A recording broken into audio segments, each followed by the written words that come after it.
Hello and welcome to another episode of Northside Now. This is the podcast where we take you on a tour through all of the ministries and the latest happenings around Northside Church to keep you better connected with your church family.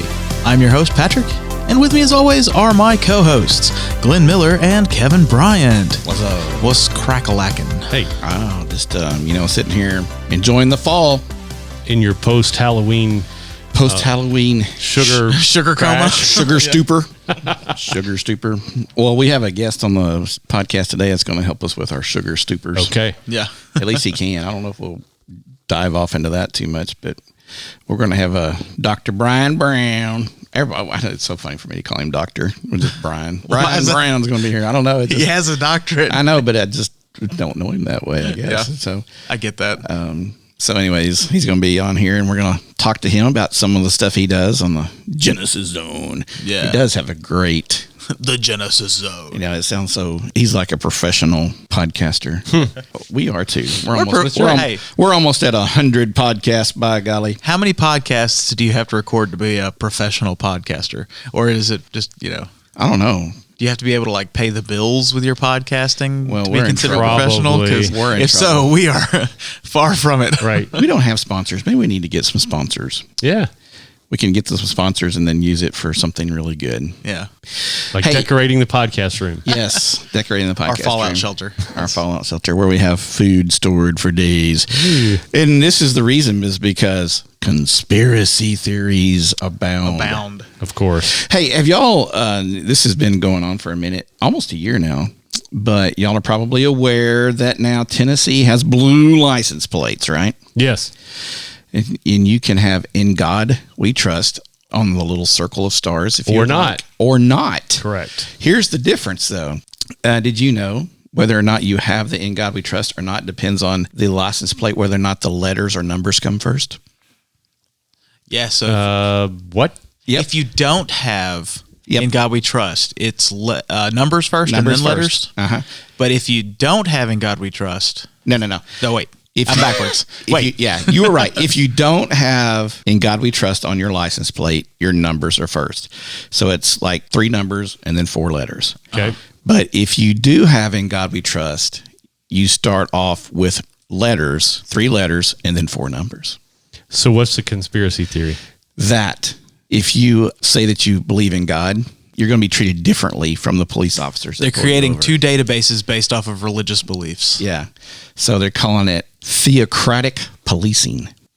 So what you're saying, if I understand you correctly, you're saying that when you are interacting with police, When they pull you over, they will treat you differently If they pull you over. because you have numbers or letters on your... no, if you have yes, basically. So it's a code. Right, Yeah. right. It's the "In God We Trust" part. Basically, it's a way for them to identify who is a Christian and who is not. I want to have some of our previous guests on to talk about this. Yeah. This is interesting. I need to get in touch with somebody higher up in the Department of Transportation. And, Of course, the social media, TikTok, and all that has just blown this up. In fact, I've even found an article all the way in Canada, Really? talking about the Tennessee license plate. So, Way to go, PR people at the state level. yeah. So, and they're saying that they're 2 different license plates. That it's an option, I don't know. but there's lots of options of license plates. There's Tennessee. differences. And All those are kinds of custom plates. completely different. Right. I mean, they don't even look the same. So, I don't know. So, what does your license plate say out there? if it was just an add-on option, why the need to flip the letters and numbers? Yeah. And it's some, they're like, well, it's just better tracking and better accounting of which ones we're selling. Yeah, exactly. They can track you better based off of your religion. Well, now that possibly I could see. Let's face it, we're being tracked anyway from every particular angle.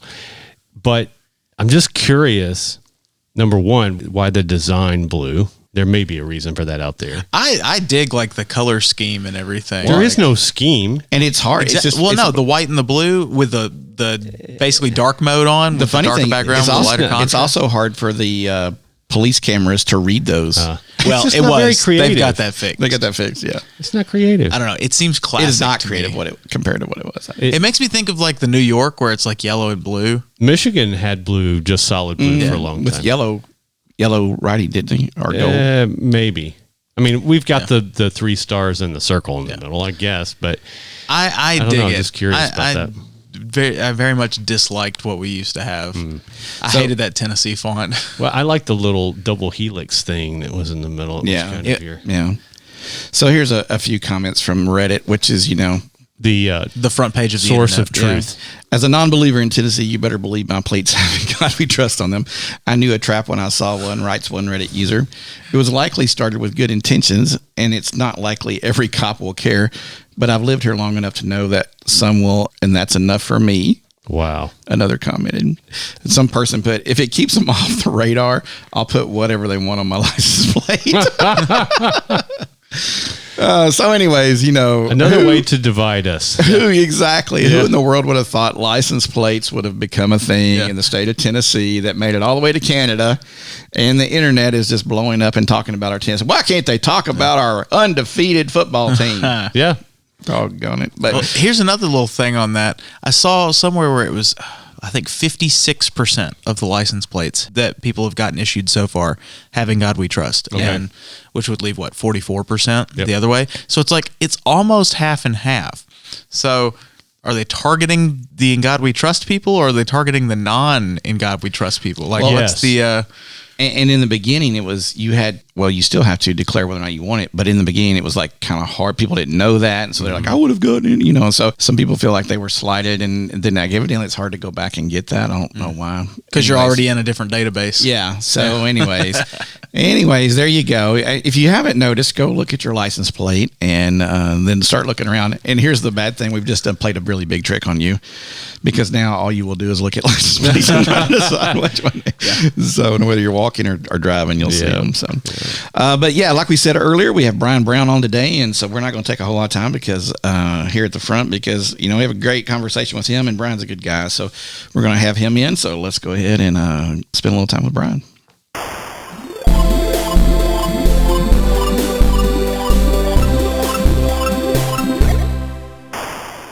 We're in the podcast room with Brian Brown, and I'm going to read you a little bit up from his website. It says, "Hi, I'm Dr. Brian Brown, emotional and physical fatigue recovery expert, functional and integrated medicine practitioner, author, and international speaker." Brian, I've known you for a long time, and I didn't realize you were so cool. Oh, really? Is that cool? Yeah.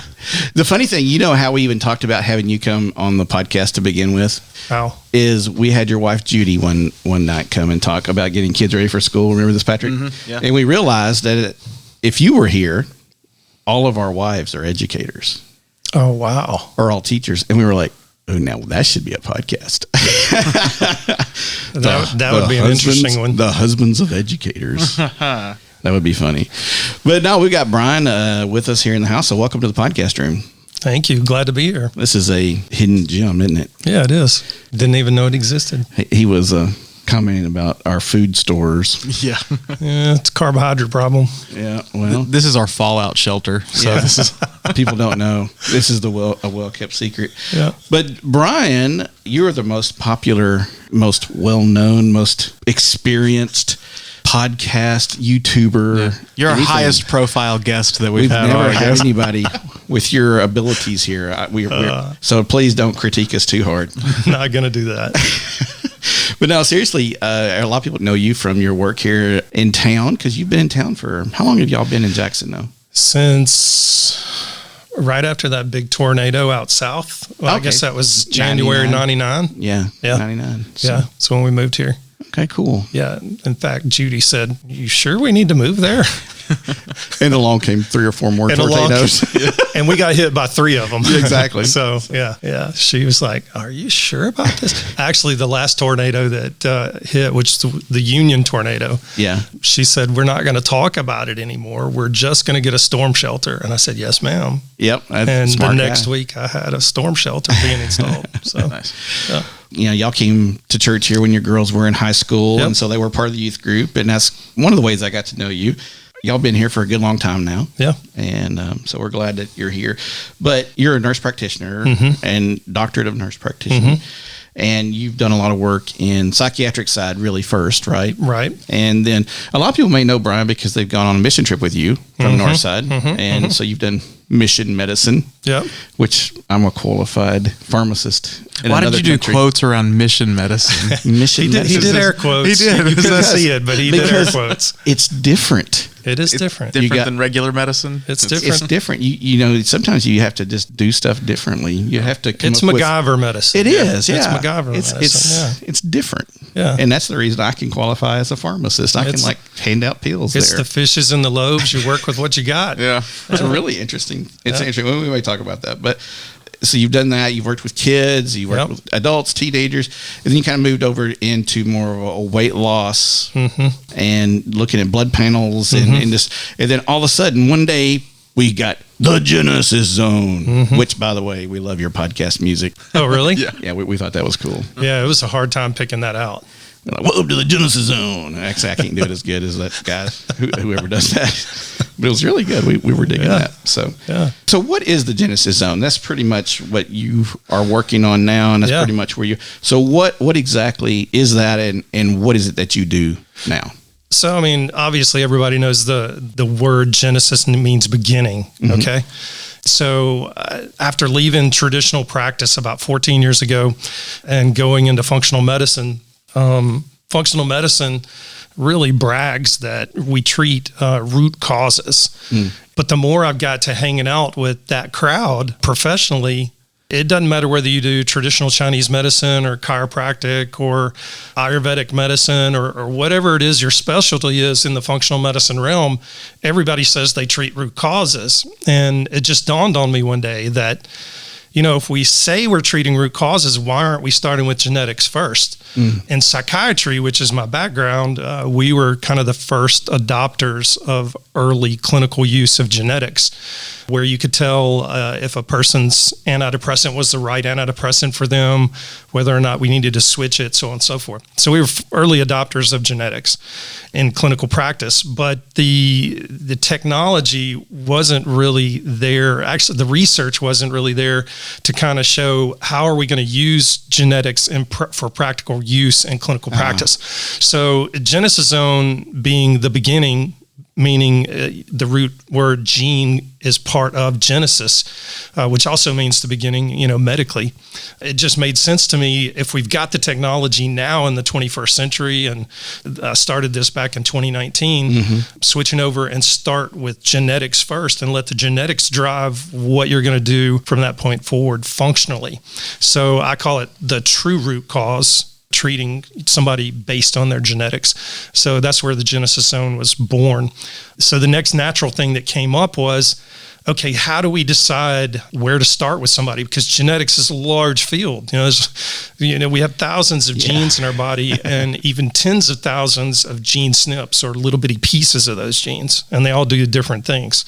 So I decided to go back and look at all of my patients ever since I'd been practicing and figured out they fell into one of 5 zones. Took me about 9 months worth of research with a research assistant that I hired from Union University part-time just to come in and help me.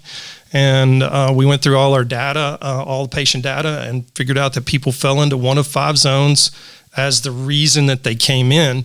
And then the next natural progression was, could I figure out a series of questions for each one of those zones that I now call them Genesis zones, so that we could then say, okay, you're this primary Genesis zone.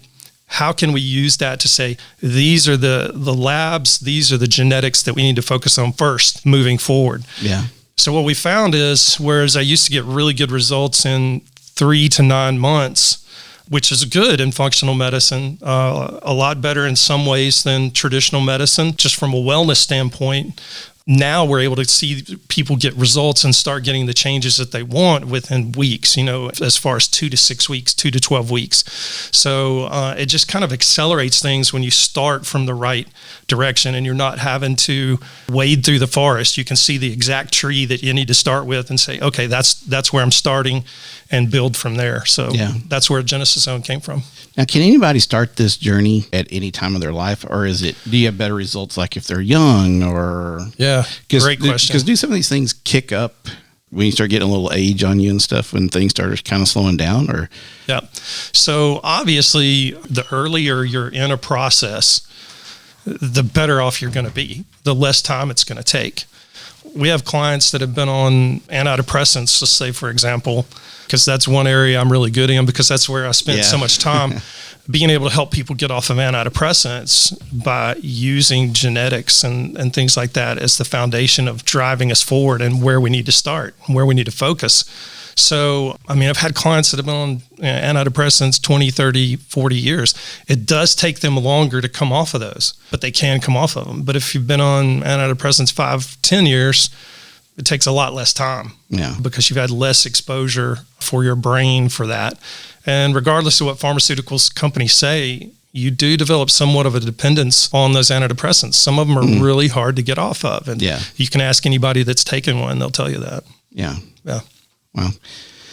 Does this work even if you're not on antidepressant? Can you preempt an antidepressant for sure?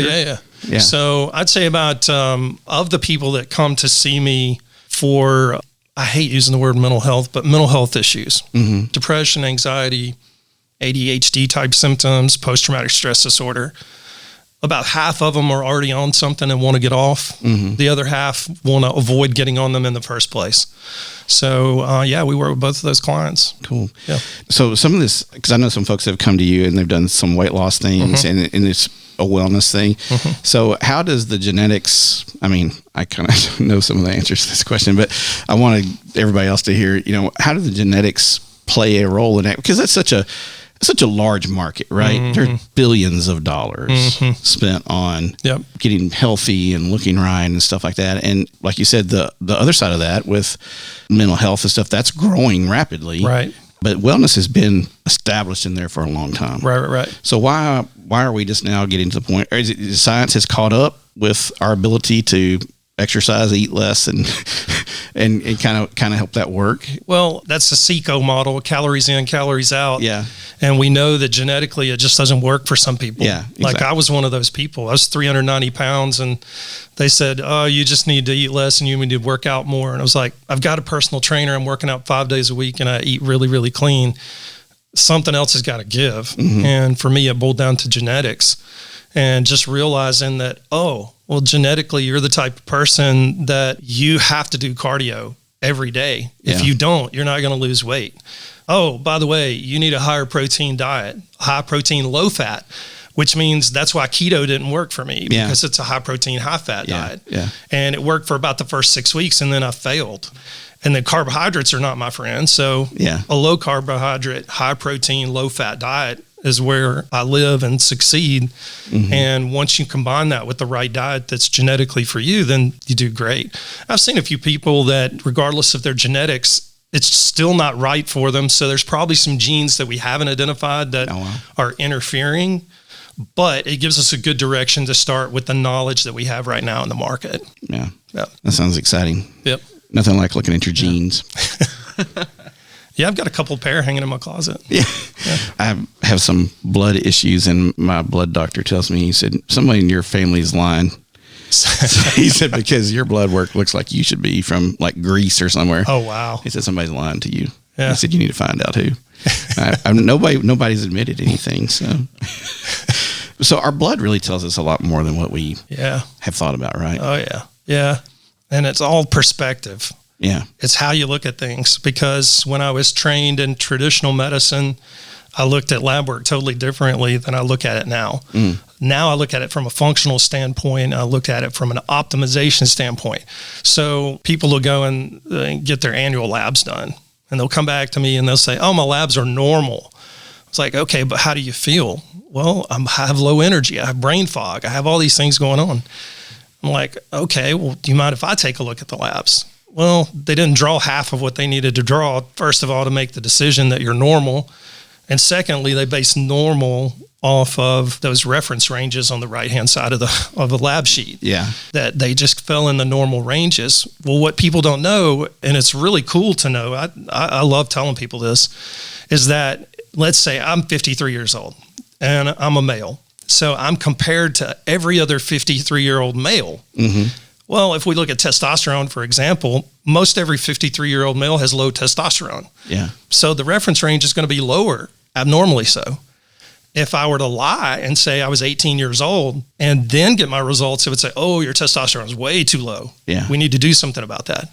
So that's the perspective I'm talking about. So when you look at functional medicine and optimization, you're looking to treat somebody to where they were between age 25 and 30 on their lab work. So hormonally, with thyroid, with vitamins, with supplements, things like that, as we age, they decline. Our absorption of those decline, our conversion of those declines, and we can correct that. So we live in a time where we're blessed to be able to correct that. Oh, that's cool. Yeah. That's cool. Sounds like a lot of fun to me. It is a lot of fun. So tell us a little bit about your journey, because you mentioned that just a little bit ago. You've had some health problems that caused you to look back into your genetics and your blood work and your makeup. So tell us a little bit about that as well. Yep. So for years, struggled with weight. I mean, ever since I can remember, as a child, struggled with weight. And as an adult, 16 years, struggled with depression and anxiety, was on 9 different antidepressants.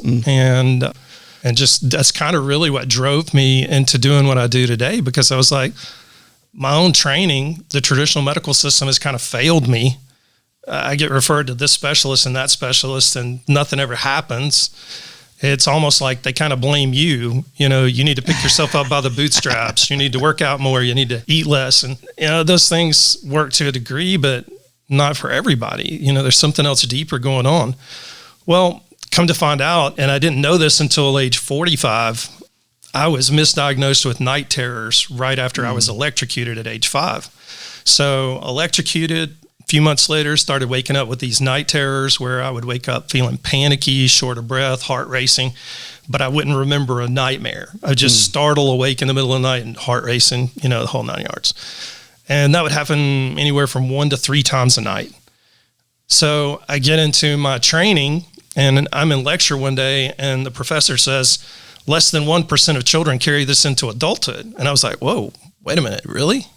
And so I went up to the professor afterwards and asked about it, and they just kind of brushed it off. It's like, well, if you've lived with it this long, you're fine. So I just accepted it and rolled with it. And then one day, driving on I-40 out here, pulling back in from Nashville, I was out right at exit 80, and I had one of those night terror episodes, heart racing, shortness of breath, wasn't anxious, was super chill. It was it was one of those days where there's hardly any traffic on I-40. You can imagine that. Oh, wow. So it was a super chill drive in from Nashville, and I had one of those episodes while driving, and I started getting that black tunnel vision. Oh, wow. And they were doing construction out there like they've always been. They've been doing that for years. And so I had this retaining wall on my left. I had 3 18-wheelers on my right. And I was like, I've just got to pray and lock my elbows. So I locked my elbows and prayed, Lord, you know, help me through this. And a few seconds later, I kind of came to, was still driving straight, obviously. And I have a friend that's a cardiac nurse practitioner, pulled into her office. They did an EKG, saw it was an abnormal rhythm, did stress tests, whole 9 yards. And all that stuff came back normal. So they put a monitor on me to wear. And that's when we realized that my heart was actually stopping every night. Oh, wow. That they weren't night terrors. They correlated exactly with the quote unquote night terrors, but my heart was stopping. So what was happening, my heart would stop, and then I would dump massive amounts of adrenaline into my bloodstream back up to jumpstart my heart back. Yeah. And that was happening, you know, at least 3 times a night, you know, 1 to 3 times a night, every time that would happen. So they suspect that it was that constant exposure to adrenaline and cortisol that caused the depression, caused the anxiety, caused the weight gain. So I got a pacemaker put in a few days later, night terror stopped, and things got a little bit better, but they weren't perfect. And I had already started the weight loss journey. I'd kind of already tapped in on my own without knowing my genetics. It was when I understood my genetics a few years later after that cardiac incident that I really kind of got tuned into stuff and really got in a really good place. But my origin story is kind of a long, convoluted one, a complex one, but I think everybody's is, to be quite honest with you. Yeah. No doubt. If we really dial in and kind of ask people what's going on, what's been going on. Do they think that I mean, this may be too technical, but I was the way my brain works. So they think that the electrocution as a kid did something to your AV node? Yeah, so amazing doctor at Stern Cardiovascular in Memphis, Dr. David Lawn. He's a Christian exile from China. Oh, wow. And yeah, amazing guy. And my nurse practitioner friend, cardiology nurse practitioner friend, got me worked in the next day with him. He was actually in the cath lab that day. He saw me between procedures over in the cath lab and just did a consult looking at the 24-hour monitor readings and stuff. And he said, I've seen this condition before, but only in children. Mm-hmm. And he didn't mention anything about electrocution. That didn't come up until later. But he said, if it's what I think it is, he said, you're very blessed. He said, because typically adults who have this condition die of unknown causes. They have written on their death certificate, died of unknown causes, because you do an autopsy, everything's normal. Yeah. Because you can't see electrical conduction on autopsy. Yeah.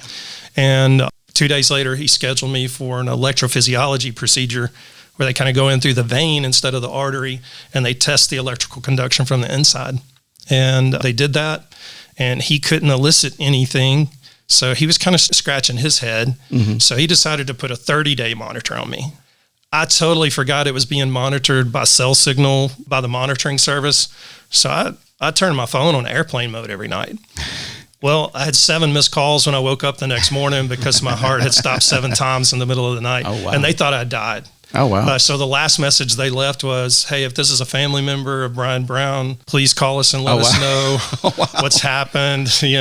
Is they thought I was gone. Because apparently after that last episode, one of the leads come off, so it was flatline on their end. Oh, goodness. Yeah. So Dr. Lon had given me his cell phone number. I called him, texted him, and said, what do we need to do here?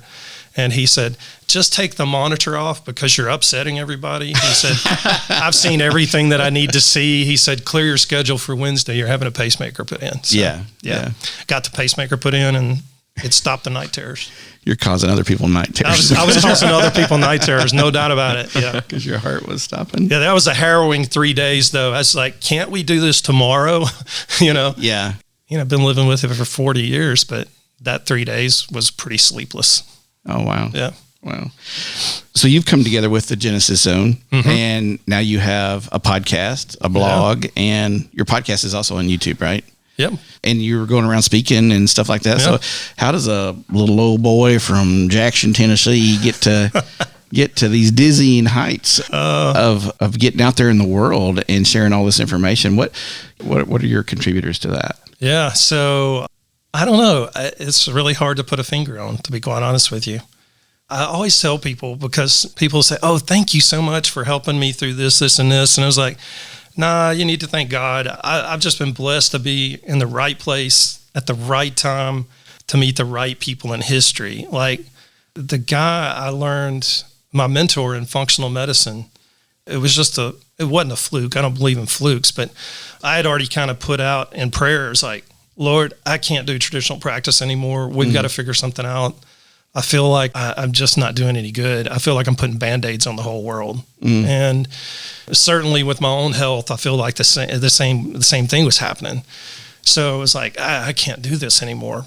And I had already signed up to go to a cardiovascular conference in Boston. So I went to that conference, and the keynote speaker, who was paid big bucks to speak as keynote speaker by a pharmaceutical company, he went totally off script. And he started not talking about the pharmaceutical that he was supposed to talk about. And he started talking about natural treatment options for cardiovascular disease and lipid disorders and things like that. And I was like, holy cow. So I went up to him afterwards, and he's originally from Texas. And he said, son, I'm 78 years old and I've written the textbook. What are they going to do to me? He said, they can fire me. He said, I really don't care at this point in my life. And he said, you seem interested in it. I have a friend that teaches young doctors how to do that and how to switch gears and get out of traditional practice and go into functional medicine. He said, here's his name. You ought to look him up. I'll be glad to make an introduction if you want to. I went upstairs in my room there at the hotel and started researching the guy, watched every video he'd ever done, read everything I could get my hands on. And he had a level 1 training. He has 4 different levels in his certification program. He had a level 1 training coming up the next weekend in Salt Lake City. So I just called my office. I said, reschedule all my patients. I'm going to Salt Lake City. And went, and within 30 days came back and issued letters to all my patients saying I was closing the practice down. Yeah. So, and that's how it started. And once you start going to functional medicine conferences and networking is just natural for me, just kind of meeting people and, hit it off. There's a connection and they say, hey, can you speak on my podcast? Hey, can you come speak at this conference I'm doing? Yeah. And one thing leads to another. And before you know it, your schedule's full and you're speaking a lot and so on and so forth. And then in June of 2023, you have a book coming out. Yeah. So middle of the year next year, that's been a labor of love. Wow. Yeah. That's been a few years in the making, actually. And so the book, is it about, we don't want to give too many spoilers because, go get the book, right? So is it about your story? Is it a novel or is it more of a technical manual? It's, I try not to keep it technical, but I try to create awareness for people because I see in clinical practice, having done this now for about 14 years, one of the biggest problems or challenges that people have is they're just not aware that this stuff is out there. Yeah. So this book is about raising awareness that, hey, there's another side to life other than being told, hey, you're over 40, what can you expect? Or, you should feel that way. I don't think people should have to accept that. Yeah. And if they're informed and they make that decision, hey, I just want to be like I am and live out the rest of my life this way, that's fine. Sure. But at least they're informed. They can make that informed decision. Yeah. So the book is about making an informed decision, but it's called Health Hijackers. So it's about the things that can hijack your health that you're not aware of, such as hormone imbalances, such as nutritional vitamin imbalances that are easily fixable, and genetic imbalances as well. So I go into 5 main categories of genetics that can throw you out of balance. And they're broad categories, but I just kind of speak at the 30,000 foot view about the category itself. So not to get too technical, just say, hey, if you got imbalances in these areas, this is what that looks like. And here's what globally you can do to fix these imbalances. Yeah. Yeah. Well, I have one other, we probably should have done this before you started talking too deep. Just explain at the 30,000 foot level what functional medicine is versus traditional, what we're used to doing when we go to our doctor. Yeah, I should have done that too, because that's, people ask that question all the time. What do you mean by functional medicine? I don't understand. Functional medicine simply is just treating the root cause. Okay, so let's say we have type 2 diabetes, okay, and we're newly diagnosed with type 2 diabetes. Well, a lot of times people are surprised by that naturally because they've done their annual labs, and their annual labs every year have said, oh, you're fine, your fasting blood sugar is fine. Well, a lot of times people don't realize that there are 4 critical markers. I would argue there's 6 or 7 different critical markers that you should keep an eye on every year, because type 2 diabetes starts decades before. We can see the early warning signs 20, 30, 40 years ahead of time, and we can put measures in place to avoid those risks and keep you from becoming type 2 diabetic. So in some ways, functional medicine is very preventive.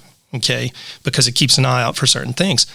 On the flip side of that, if you've got a person that's already diagnosed with type 2 diabetes, there are certain things that you can do to support the body to make it more insulin sensitive, because the root cause of type 2 diabetes is insulin resistance. So we can help them become more insulin sensitive just by doing some lifestyle tweaks, some nutritional supplementation tweaks, and things like that. So that's kind of the synthesis of what, functional medicine is, treating things at the root cause, both from a preventive standpoint and when you're in the throes of something that you don't want to be in. Yeah. Yep. Well, I have a fun question for you. And this is from your last podcast. Okay. So all of our listeners want to know, did your heifers ever win a big show? And what was their largest show y'all ever won? I have. I think I won blue ribbons in most every competition in sub-state. Yeah. And when you go to state level, it gets a lot tougher. Yeah. So I've got some 3rd and 4th place ribbons in state level. But So what we're talking about is he was like FFA. Was it FFA? I was in FFA, yeah. So he was in FFA and he showed cattle. Yeah. In FFA. And I was an officer. Yeah. Hey, me for too. years. And they just had the national convention for FFA. Yeah. I always kind of check that out. Once you're in FFA, it's like you're there for life. You're there for life. But yeah, so it was really funny you were telling that story. I thought we just got to ask him how good his heifers were. My heifers were really good. Amos talks about heifers. Don't read too much into that. Yeah, Amos talks about heifers in the Bible. Yeah, absolutely. There you go. Well, I think Patrick had a hard-hitting question he was all about too. My big hard-hitting question was where do you get your shirts? Because your shirts are just impeccable, and I just want to replace my entire closet with your closet. So the shirts are Robert Graham shirts. Yeah. Okay. So he's a designer, I believe, originally out of London, then came to the United States years ago in New York, and now they're in New York and LA, but they sell online now. Used to, you just have to get their catalog and order from either New York or LA. Yeah. And there were some stores in Memphis that started carrying his products. They don't carry them anymore. So, yeah, that's how I first got introduced to it. It was a store in Memphis we were in, and I was like, oh, man, that shirt's beautiful. And realized that Robert Graham was a designer. So, yeah, I've worn these shirts for years. And the crazy thing is they wear well. As you dry clean them, man, they last for years. This shirt that I've got on is probably, 12 years old. Yeah. That's nice. Yeah, I know what I'm going to be asking for Christmas. Yeah. So. Yeah, absolutely. You have to dry clean them. I'm out. You're out. I'm done at that point. Yeah. I'm done at that point. We do have a question we tend to ask everybody a little bit, but you're a scientist, right? Oh, yeah. I mean, you're not, you don't have a doctorate of nurse practitioner and all that, and looked at all of these little genetics and all that without being a scientist. But how does your work in science and all this you've been doing and your faith journey, how does that blend together? Yeah, that's interesting because I give that a lot of thought. Now, obviously, I had a faith walk before I went into the medical field, but it's just to me, it's just so affirming to see how brilliant God is and the way he designs things, the way he sets things up. As the science geek in me, like if you understand genetics, then you have to understand the roots of cellular energy. And you hear people throw these terms out like we're all energetic beings. Yeah, but what does that mean? Well, I mean, we are energetic beings. I mean, God set us up that way. Jesus was in a crowd and he said to his disciples, like, who touched me? Yeah. I just felt the energy leave me. The woman with the issue of blood. Yeah. And his disciples are looking at him like he's crazy. Like, what do you mean? We got 1,000 people surrounding us. Everybody's touching you. Yeah. But Jesus felt that energy leave him, And we feel that on a day in, day out basis. If we're serving people and ministering to people, I mean, we're drained at the end of the day because we've poured ourselves out. We've got to pull back and recharge. Even Jesus had to do that in the flesh as a human. And so it's really cool to see the science side of thing and say, oh, that's just brilliant. It just makes so much sense. Yeah. So just very affirming for me and just reinforces and strengthens my faith, to be quite honest with you. Yeah, because you grew up as a preacher's kid too. I grew up as a preacher's kid. Yeah. So you grew up in the church and grew up in the church. So you've been around the church and everything. So ashamed to say, but it was part of my journey for 8 years. Walked away from the church in my 20s. Yeah. And I think a lot of 20-somethings do that journey. You know. And walked away from church. Didn't do anything bad. Just didn't want any part of churchianity, and had to figure out on the other side of it that, hey, this is about me and my relationship with God, not about a church. Yeah, we need fellowship of believers. We need that accountability. But that's why I fell in love with Northside, to be quite honest with you. Yeah. Coming out of one particular denomination where it was a little, dare I say, legalistic, and being thrown at the last minute on a mission trip with Dyersburg, First United Methodist, and Daphne was on that trip, and spending a lot of time in rocking chairs in Nicaragua on the porch with Daphne and just picking her brain and realizing that, wow, there are other people out there that think like I do. And that's one thing I forgot to mention, even at the beginning when I was saying all this stuff, is you also were on staff here as one of a pastoral assistants and stuff as well. So you've done the Northside two-step. You've done it all. Yeah. So. I talked to Don about that because I wasn't sure, am I being called to go to seminary to become a deacon or to become an elder? I wasn't sure. And Don said, why don't you serve on staff here for a little while? Let's kind of see how it feels. Yeah. I loved it. Yeah. But I realized, okay, my ministry is medicine. Yeah. And that's where I do really great work, and I love it. Because I was in that kind of in-between place right after my pacemaker where I was trying to figure out, am I going to stay in this functional medicine thing, or am I going to do something different? It was very affirming to me to be here on staff. It was such a great joy and a pleasure to work with the team. You guys. Yeah, for sure. Yeah. Well, we have loved having you in, and we need to have you back sometime so that we can all let loose as husbands of educators. Husbands of educators. That may be what, maybe you're just getting a little bit of your feet wet to make us all really famous online. There we go. Husbands of educators. Husbands of educators. That sounds like a TikTok. That sounds like a podcast. Men who struggle with their wife reading and correcting grammatically. Well, today we've had Brian Brown with us. You can find him on the internet at drbriangBrown.com. And I'm sure he would love to hear from you if you have questions, because don't call me or Kevin or Patrick. We cannot answer the questions you probably have about your blood or genetics. But I'll give you some good guesses. I could make up some answers, but they probably wouldn't be right. So, but pin the answers on the wall and throw darts at them. That sounds like a good one. This is a good one. So definitely look him up if you have any questions about this, because I do know personally friends that he's helped before, and that's really been a blessing in their lives. So definitely do that. Brian, thanks for hanging out with us in the podcast room today. Thanks for having me. And we will get back and see what's going on here at Northside soon.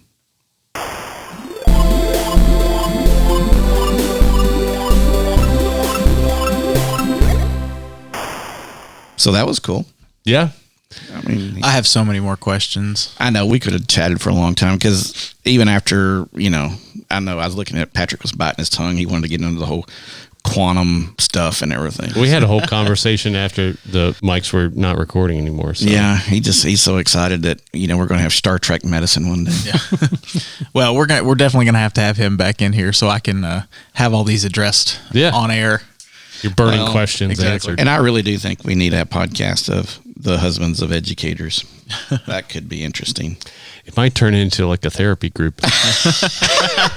A support group. That's right. Oh, goodness. That's possible. At least I got to ask my question about the shirts. Yeah. If y'all don't know what I'm talking about, go to his website. Just scroll through and look at some of the shirts he's wearing in his pictures. Yeah. And he comes to 9:00 service on Sundays. And you're right. He's always had these shirts. Especially what I like is he rolls the cuff up and they have that little design. That pattern on the inside. He's had those for it. Yeah.